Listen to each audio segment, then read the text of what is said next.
You think you're making your own choices. But what if I told you most of your decisions are being made by fear, habits, or trauma you've never healed from? You're not choosing, you're reacting. And that's not freedom.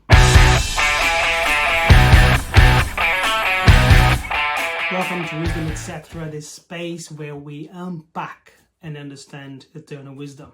I am Flavio and I help people like you to move from survival to significance by reclaiming the freedom you were born for. This week we are diving to the path to freedom. Last week we explored the power of having a personal vision, and if you haven't watched it yet, make sure to check it out after this video.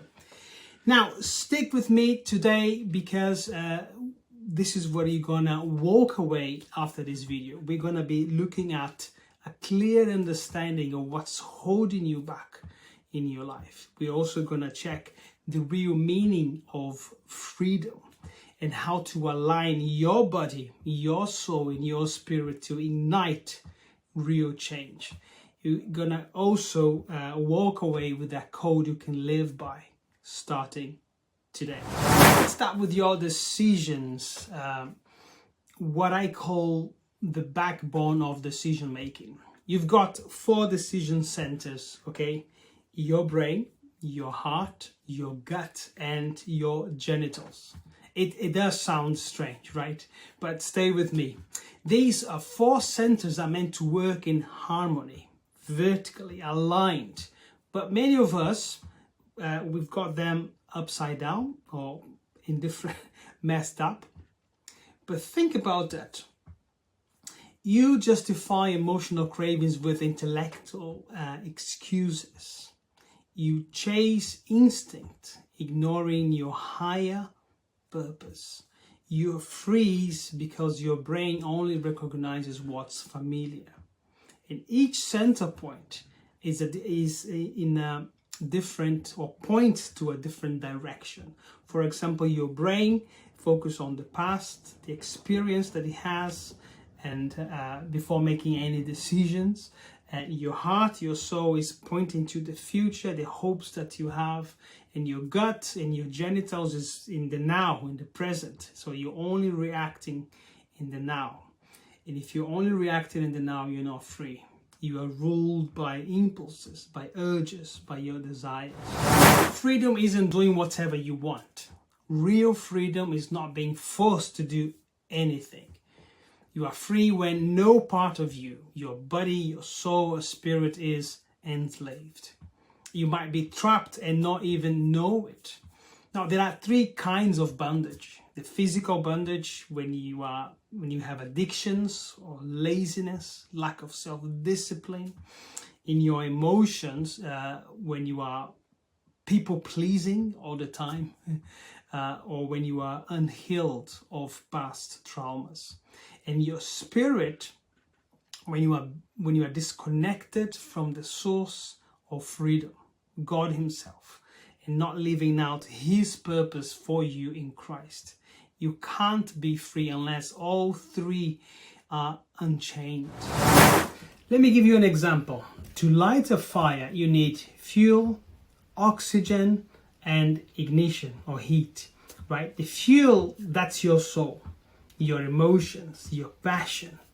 The oxygen, that's your spirit, right? It's God's breath, God's breathing on you, your purpose, your calling for Him, the real reason for your existence in this world.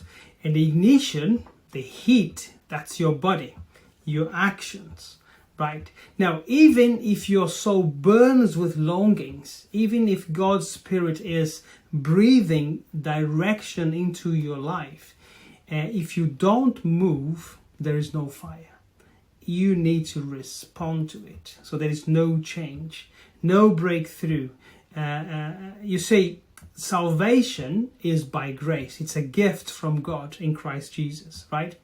But how you live out your life as a result of the salvation needs a response from you, and it involves decision making every day, each and every day.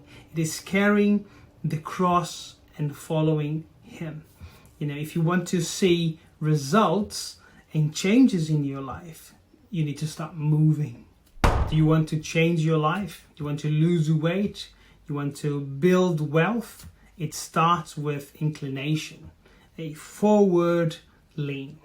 Freedom begins when your body, your soul, and your spirit start tilting in the right direction.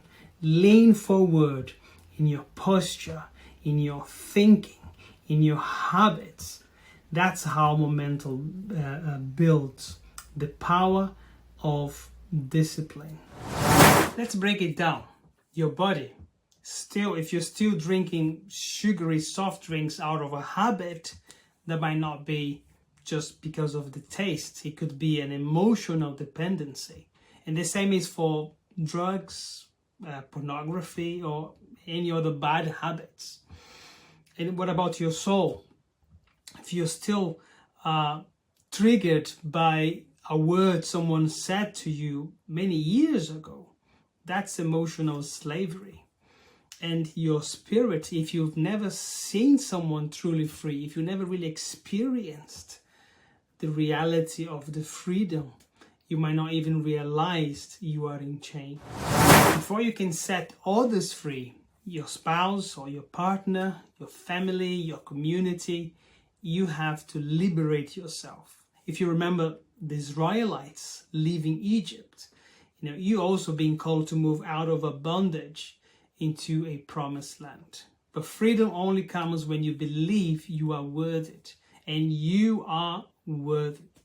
God so much loved the world that he gave his only son, Jesus Christ. And in his death and resurrection, he opened up a door for a transformed, purpose-filled life of freedom here on earth, despite the pushbacks of living in a fallen world.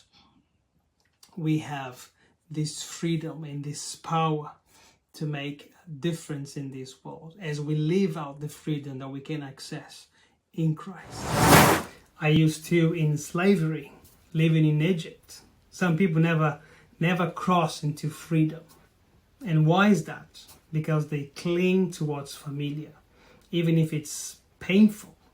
But today is different. This is your freedom day. The day you cross the Red Sea and leave behind procrastination, you leave behind laziness, fear, inconsistency, lack of self-love. You leave behind addiction. You leave behind a sinful lifestyle. It is for freedom that Christ has set us free. So stand firm then, and do not let yourselves be burdened again by a yoke of slavery. Now it is up to you. Take one step, just one. Incline your body, your soul, your spirit towards the life you know you were meant for.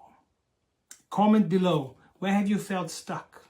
In your body, your soul, your spirit? Subscribe to this channel if you are serious about living free and full. Like the video if it has stirred up something within you. Follow us on Instagram, and let's keep moving this path together. This is Wisdom, etc. I am Flavio, and you are not alone. You are deeply loved. If Christ has set you free, you are free indeed.